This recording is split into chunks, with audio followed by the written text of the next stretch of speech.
우리는 사순절 기간을 보내면서 죽음과 고통에 관해서 많이 생각을 하게 됩니다. 사실 죽음은 우리 모든 인류가 가장 극복하고 싶어하고 또 멀리하고 싶어하는 그런 주제가 되겠습니다.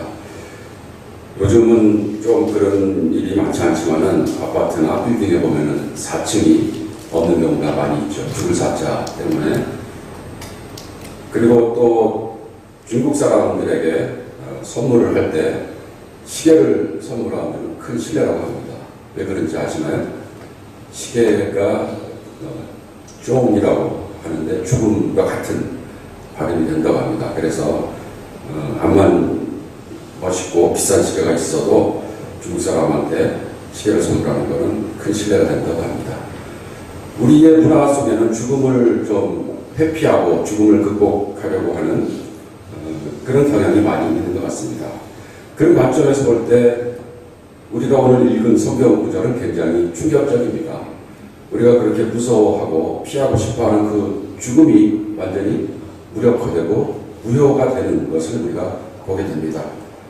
오랫동안 죽어서 마른 뼈가 되어 있는 그 상황에서 생명이 다시 솟아난다는 놀라운 일이 일어났고, 또 로마서의 말씀에서도 우리가 육체적으로 죽었다 할지라도 예수를 죽음에서 부활하게 하신 그 영이 우리와 함께 하면은 우리가 살아난다고 말씀을 하고 있습니다. 또 요한복음의 말씀에서도 죽은 지 며칠이 되어서 냄새가 나는 그 나사로가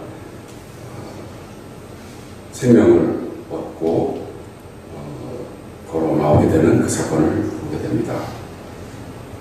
우리들은 이 부활절을 앞두면서 이 죽음의 문제에 대해서 또 생명에 관해서 정말 우리 기독교에서 가르치는 핵심이 무엇인지 다시 한번 확인해보는 기회를 갖는 것이 매우 중요합니다. 삶이 무엇인가, 또 죽음이 무엇인가, 우리 기독교는 이 문제에 대해서 어떤 이야기를 하고 있는가, 이런 내용을 우리가 파악하기 위해서는 먼저 우리의 신앙에서 언어가 굉장히 중요하다는 사실을 재확인해야 합니다. 어떻게 보면은 우리의 신앙의 내용에 있어서 우리가 알고 있는, 우리가 이렇게 머릿속에서 기억하고 있는 그 내용보다는 우리가 알고 있는 것이 문자적인 의미가 아니고 상징적인 의미이다, 비유적인 의미이다 라는 것을 깨닫는 것이 우리 신앙이 성장하는 데 굉장히 중요한 조건이 됩니다. 우리가 어린아이와 같을 때는 성경에서 말하는 것을 그냥 문자적으로 이해했습니다. 하나님의 모습이라든가 하나님이 아버지다고 하면은 정말로 아버지인 것처럼, 또 하늘에 가면은, 천국에 가면은 금은보화가 넘치고 또 빛이 나고 눈물이 없고 이런 얘기를 들으면은 그것을 문자적으로 우리가 많이 생각을 했습니다. 그러나 우리가 어린아이의 단계에서는 그런 식으로 우리들의 신앙을 이렇게 출발시킬 수 있겠지만은, 그러나 우리가 성인이 되고 또 나이가 들면서 그런 문자적인 의미가 모든 것이 아니고 그것이 담고 있는 더 깊은 의미, 그 상징 속에서 우리 신앙의 핵심이 들어있겠구나 하는 깨달음을 갖게 됩니다. 성경에도 보면은 예수님과 대화하는 가운데 예수님의 말씀을 그냥 문자적으로만 이해하려고 했던 사람들이 많이 등장합니다. 니고데모도 그 중에 한 사람이었죠. 예수님께서 네가 하늘나라에 들어가려면은 다시 태어나야 한다는 이야기를 듣고 어떤 질문을 했습니까? 아니, 어떻게 내가 다시 엄마 뱃속으로 들어가서 태어납니까? 수가성에서 만난 그 우물가의 여인도 마찬가지로 예수님께서 내가 너에게 영원히 마르지 않는 물을 주겠다라고 말씀을 하니까 이 여인은 그것을 또 문자적으로 받아들여서 정말 우리가 생각하는 수돗물과 같은 그 놀라운 그 우물, 그것을 구했던 것이었습니다. 요한복음에는 그런 사람들이 많이 나오고 아마 성경 전체를 보면 많은 사람들이 예수님께서 깊은 의미를 담아서 상징적으로 비유적으로 하시는 말씀을 너무나도 단순하고 쉽게 문자적으로 받아들이므로 인해서 예수님의 말씀을 오해하고 그리고 예수님의 말씀 속에 담겨있는 그 놀라운 진리를 놓쳐버리는 그런 경우를 우리는 많이 보게 됩니다. 특별히 우리가 성경이 생명에 대해서 또 사망에 대해서 어떤 말씀을 하는지에 관해서도 문자적인 차원을 넘어서 더 깊은 상징의 차원에서 성경은 우리들에게 어떤 말씀을 하는지를 깨닫는 것이 우리 신앙의 핵심이라고 할 수 있습니다. 신앙을 키우기 위해서는 우리들에게 상상력이 많이 필요합니다. 그것도 문학적인 상상력이 많이 필요합니다. 문학 중에서도 아마 판타지 소설에 통하는 그런 상상력이 굉장히 우리에게 도움이 됩니다. 그 이유는 신앙은 우리가 살고 있는 이 세상, 우리가 일상적으로 경험하는 이 세상을 초월하는 그런 세상에 대해서 우리들에게 진리의 말씀을 주고 있기 때문입니다. 이 세상에 갇혀 있지 않고 우리의 영적인 상상력을 통해서 이 세상을 넘어서는 그런 차원에 대한 생각을 할 수 있을 때 우리들의 신앙이 더 깊어질 수 있는 것입니다. 우리가 기독교에서 극복하려고 하고 정복하려고 하는 그 사망, 그 죽음은 엄격한 의미에서 우리가 이 세상에서 실제로 경험하는 죽음과는 다르다는 것을 우리가 인정해야 됩니다. 역시 문자적인 죽음, 문자적인 사망이 우리에게 문제가 되는 것이 아니고 상징으로서의 죽음, 상징으로서의 사망이 사실 우리 신앙에서 중요한 문제가 된다는 것입니다. 물론 우리 모두는 죽음을 두려워하고 죽음에 대해서 생각도 하고 싶지 않습니다. 모두가 죽음을 피하고 싶습니다. 그러나 곰곰이 생각해 보면은 우리가 삶을 살면서 의미 있는 삶을 다 살고 수를 다 누리다가 그 다음에 맞는 죽음, 그것은 그 자체가 그렇게 비극이라고 보기는 힘듭니다. 우리 조상들, 우리를 앞서간 모든 분들은 다 돌아가셨죠. 그러나 우리가 그분들이 전부 죽었기 때문에 비극적인 종말을 맞이하다 이렇게 말하지는 않습니다. 어떤 죽음은 좋은 종교를 했기 때문에 그 죽음이 그 의미가 있고 죽음 때문에 삶의 의미가 있다는 것을 우리가 또 확인을 할 수가 있습니다. 우리가 죽음을 두려워하는 것은 죽음 자체 때문이라기보다는 죽음과 수반되는 많은 고통, 또 비극, 또 그와 함께 오는 이별이라든가 또 무에 대한 막연한 공포, 죽음 이후의 삶에 대한 공포, 이런 것들이라고 여겨집니다. 그래서 우리가 죽음을 부정적이고 공포의 대상으로 묘사할 때 많은 경우에 우리는 실제로 생물학적인 죽음에 대한 이야기를 하는 게 아니고 죽음과 연관된 많은 비극과 비참과 고통에 대해서 이야기를 하는 경우가 많이 있습니다. 우리가 죽음을 피해야 한다, 죽음을 극복해야 한다라는 이야기를 하지만은 그러나 실제로 그 단어를 통해서 우리가 상징하는 것은 우리의 인간의 삶에서 경험하는 가장 그 비참한 어떤 고통을 이야기하는 경우가 많이 있습니다. 그와 비슷하게 우리가 생명에 대해서 말할 때도 그것이 해당이 됩니다. 특별히 우리 기독교에서 하나님을 믿고 새 생명을 얻었다고 말할 때, 또 우리가 영원한 생명, 영생을 산다고 말할 때 우리가 깊은 생각을 하지 않으면 마치 지금 우리가 살아있는 이 목숨이 영원히 연장되는 것처럼 생각을 하는데, 그러나 조금만 깊이 생각해 보면 사실은 그렇지 않다는 것을 우리가 쉽게 깨달을 수 있습니다. 생명이라는 단어를 통해서 기독교에서 의미하는 것은 목숨과는 다른 뜻이죠.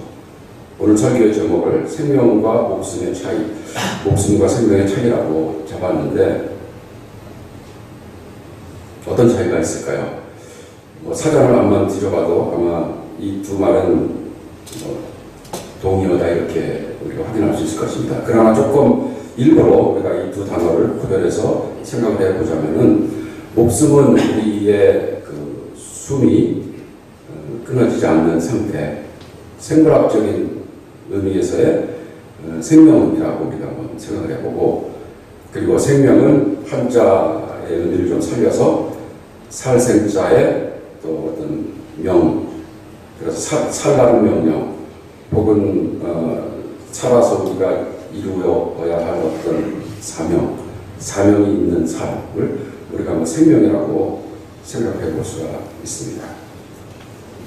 생물학적이고 문자적이고 그냥 직접적인 의미에서의 그 목숨과 상징적이고 영적이고 또 의미적인 차원에서의 생명, 이 두 가지를 우리가 한번 구별해 볼 필요가 있다는 사실입니다. 예수님께서 요한복음 3장 16절에서 우리가 독생자 예수를 믿을 때 우리에게 영원한 생명이 있겠다라고 하신 그 말씀은 우리의 목숨이 영원히 연장될 것이다 라는 말씀이 아니고 질적인 의미에서 풍성한 의미가 가득한 그런 생명이 우리에게 주어진다는 그런 약속이라는 것을 우리가 깨닫게 됩니다. 목숨은 우리가 계속 숨을 쉬는 것이고 그 자체가 좋지만은 그러나 또 피할 수도 없고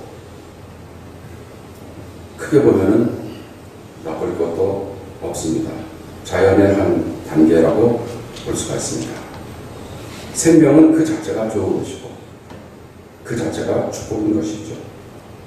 생명이 우리에게 중요한 것은 하나님께서 인간을 만드실 때 생명을 부어주셨기 때문이죠. 창세기를 보면은 하나님께서 인간을 만드시고 하나님의 형상을 인간에게 주셨고 또 인간을 진흙처럼 빚으시고 그 코에 생기를 불러 넣어주셨다라고 말씀을 합니다. 아마 동물들과 모든 인간들 모두 목숨은 있지만은 엄격한 의미에서 우리들은 동물에게는 생명은 없고 인간에게만 영적인 의미에서의 생명이 있다라고 생각을 할 수 있습니다. 우리가 하나님의 형상을 확인하고 하나님의 자녀로서 하나님이 원래 인간을 창조할 때 의도하였던 그런 인간의 삶을 살아갈 때 그때만 우리들에게는 생명이 있는 것입니다. 그러나 우리가 인간의 본분을 망각하고 이 땅에서 목숨을 유지하기 위해서 이 땅에서 우리의 육신의 편안함을 위해서 삶을 살아갈 때 그때 우리들은 어떤 경우에는 생명을 잃어버리고 목숨을 보존하는 그런 삶을 살게 되는 것입니다.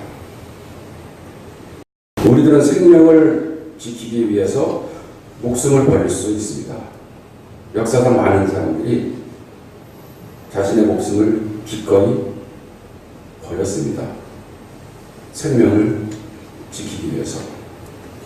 그러나 세상의 대부분의 사람들은 목숨을 위해서 생명을 버리면서 삽니다.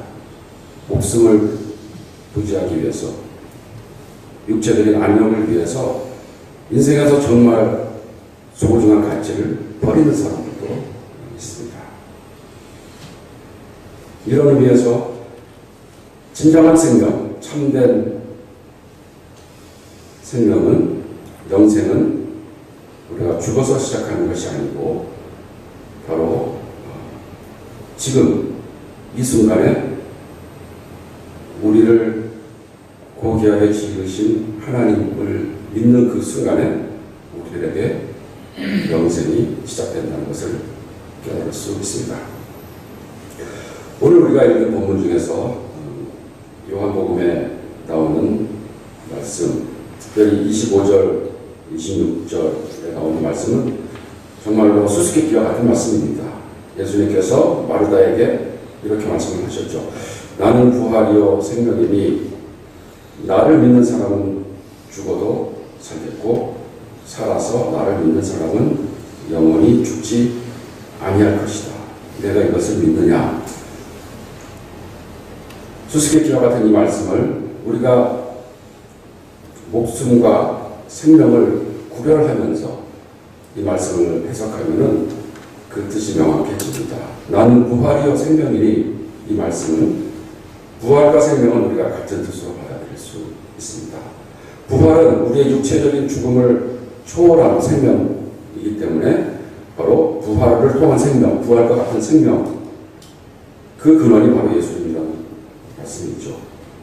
우리가 그 예수님을 믿을 때 우리에게는 목숨의 차원이 아니고 더 깊은 그 생명의 차원에 들어가게 된다는 말씀이죠. 그래서 나를 믿는 사람은 죽어도 살고, 여기서 죽어도라는 말은 육체적인 죽음을 말한다고 볼 수 있겠습니다. 그래서 예수님을 믿는 사람은 육체적으로 죽더라도 살고, 이 살고는 여기서는 또 육체적으로 다시 살아난다는 뜻이라기보다는 영적인 의미에서 살아난다는 뜻이죠. 다시 말해서 목숨이 끊어져도 생명은 살고, 26절을 보면은 살아서 나를 믿는 사람은, 여기서는 목숨이 붙어 있을 때 예수님을 믿는 사람은 영원히 죽지 않을 것이다. 또 여기서는 영적인 의미에서의 생명을 말하는 것이 되겠죠. 굉장히 좀 수수께끼 같고 복잡한 것 같지만은 다시 한번 풀어서 우리가 이해를 해보면은, 우리가 숨을 쉬면서 이 땅에서 목숨이 붙어 있는지 붙어 있지 않는지, 그것이 우리에게 중요한 것이 아니고 우리가 영원한 생명, 진정한 생명을 누리는지 아닌지가 더 중요하다는 말씀입니다. 그리고 그것을 선택할 수 있는 기회는 바로 지금 아직도 우리가 목숨이 붙어 있을 때라는 그런 사실이 되겠습니다. 왜냐하면 우리의 목숨이 끊어진 다음에 어떤 일이 있을지를 어느 누구도 확실하게 모릅니다. 우리가 지금 숨을 쉬고 있는 이 순간은 우리에게 주어진 영생을 하기 위한 기회가 된다는 말씀입니다. 영원한 생명, 진정한 생명을 접할 수 있고 만날 수 있고 얻을 수 있는 그 기회가 우리의 목숨이 붙어 있을 동안만 가능하기 때문에, 만약에 그 기회를 놓치고 우리의 목숨이 끊어진다면 그것은 단순히 생물학적인 죽음뿐이 아니고 영적인 의미에서도 사망이기 때문에, 그런 의미에서 우리에게 목숨이 붙어 있을 때 생명을 만나는 것이 중요하다는 말씀을 예수님께서는 계속해서 말씀하시는 것입니다. 우리 기독교의 요강은 어떻게 보면 굉장히 간단한 것 같아요. 바로 이 생명을 깨닫고 누리는 삶을 살아가는 것입니다. 우리가 이 생명을 누릴 때 죽음이라는 문턱은 그렇게 중요하지가 않습니다. 왜냐하면 이 생명은 시간과 공간을 초월한 그런 현상이기 때문인 것이죠. 그런 의미에서 영원한 생명, 영생이라고 할 수 있는 것입니다.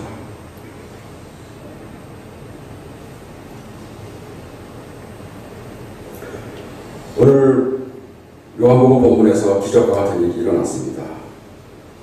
나사로가 죽었다가 살아났습니다. 그러나 지금 나사로는 어디에 있습니까? 아직도 살아있나요? 몇 년 후에, 몇십 년 후에 나사로는 또다시 육체적인 죽음을 맞이했습니다.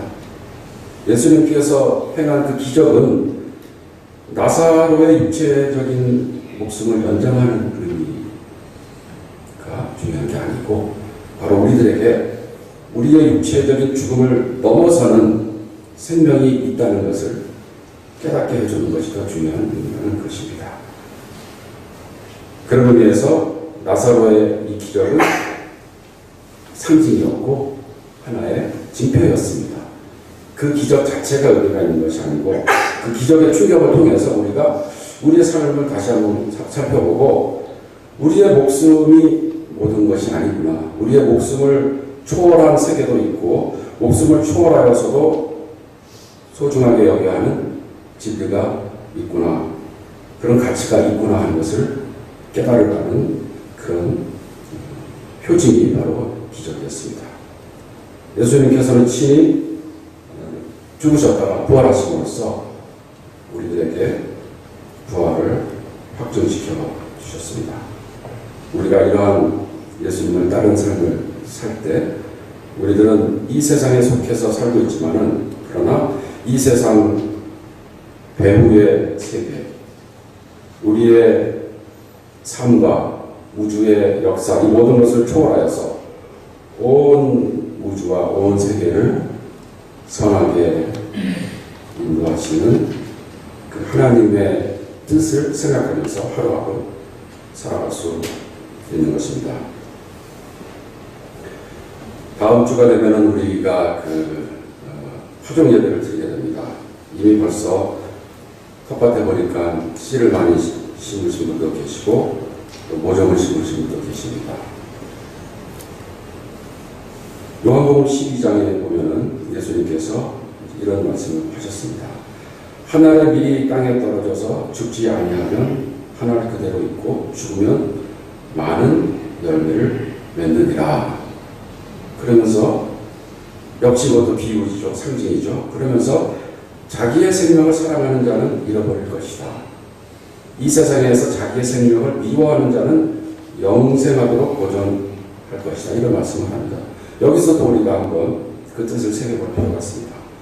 자기의 생명을 사랑하는 자는 잃어버릴 것이다. 이 말씀은 자기의 목숨에 집착하는 자는 결국은 더 본질적인 그 생명을 잃어버릴 것이다. 그러나 이 세상에서 자기의 생명을 미워하는 자는, 이 말은 무슨 말씀입니까?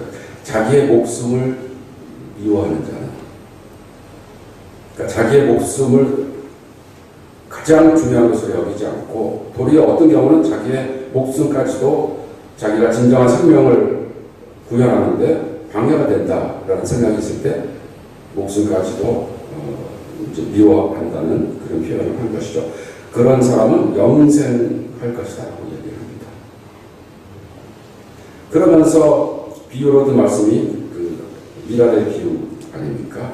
우리가 미랄을 보면은 미랄이 싹이 트면은 원래 미랄은 분해돼서 변형되고 없어집니다. 단순하게 보면은 원래 미랄이 죽은 것 같지만은 사실은 그 미랄은 다른 차원의 생명으로 넘어가서 계속 그 생명이 이어지고 성장하는 것입니다. 어찌 미랄이 죽으면서 자기가 새싹으로 돋아나서 많은 결실을 맺으리라고 상상이나 할 수 있었겠습니까? 그러나 그 미랄의 본질 속에는 죽어서도 영속할 수 있는 그 생명이 들어 있는 것입니다. 우리도 미랄과 같은 삶을 사는데요. 우리가 육체의 목숨에 정말 목숨을 거는 삶을 산다면 우리의 육체의 목숨이 가장 최대의 가치라고 생각을 하면서 목숨을 놓지 않으려고 죽지 않으려고 발버둥 치는 삶을 산다면 이런 사람은 마치 미랄이 죽지 않겠다고 발버둥 치는 것과 같다는 생각이 듭니다. 싹을 내고 자기 자신이 분해가 되어서 한 단계 높은 생명의 차원으로 넘어가야 되는데 나는 내 씨로서의 나의 내 목숨을 지키는 게 중요해서 나는 그것을 거부한다고 하면서 계속해서 씨앗으로 위랄로 삶을 살려고 하는 그런 모습과 비슷하다고 생각을 해볼 수 있습니다. 우리가 생명의 흐름을 더 크게 본다면 미랄이 죽는 그 순간은 더 넓은 차원에서의 생명의 흐름의 한 단계로 볼 수 있고, 그 다음 단계를 받아들이기 위해서는 미랄의 목숨을 넘어선 차원,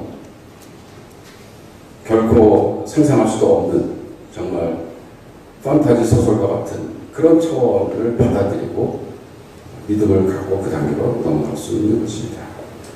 우리 모두는 언젠가는 죽음의 순간을 맞이하게 될 것입니다. 그때 우리는 미랄과 같은 마음으로, 미랄과 같은 태도로 우리에게 오는 육체적인 죽음을 담담하게 맞이할 수 있을 것이라는 생각을 해봅니다. 왜냐하면 우리에게는 영원한 생명에 관한 믿음이 있기 때문입니다. 우리가 죽음이라는 그 단계를 넘어서더라도 하나님은 여전히 우리를 사랑하시고 우리를 지켜주시고 더 큰 축복의 자리로 인도해 주실 것이라는 것을 깨닫게 되는 것입니다. 그런 의미에서 우리의 삶의 앞에 놓여진 영생은 굳이 우리가 죽는 순간에 시작하는 것이 아니고 그러한 자각을 하는 바로 이 순간에 시작이 된다는 것을 우리가 깨닫게 됩니다. 고난의 계절, 또 죽음을 묵상하는 계절이 맞춰지고 우리에게 부활절이 곧 다가오게 됩니다. 이 절기를 통해서 다시 한번 우리들의 삶에서 무엇이 진정으로 소중한 것이고 또 우리의 생명의 본질이 무엇인지를 깨달아서 우리의 매일매일의 일상의 모습이 달라지는 그런 경험을 하는 우리 모든 교우들이 되기를 간절하게 바랍니다. 같이 기도드립시다. 생명의 근원이 되시는 하나님, 죽음이 아니고 주님이 우리의 생명의 시작과 끝에 대해 최종적인 권한을 갖고 계심을 믿게 하시고 우리가 매일 주님의 뜻을 따라 사는 주님의 자녀가 될 수 있도록 지켜주시옵소서. 예수 그리스도의 이름으로 기도합니다. 아멘.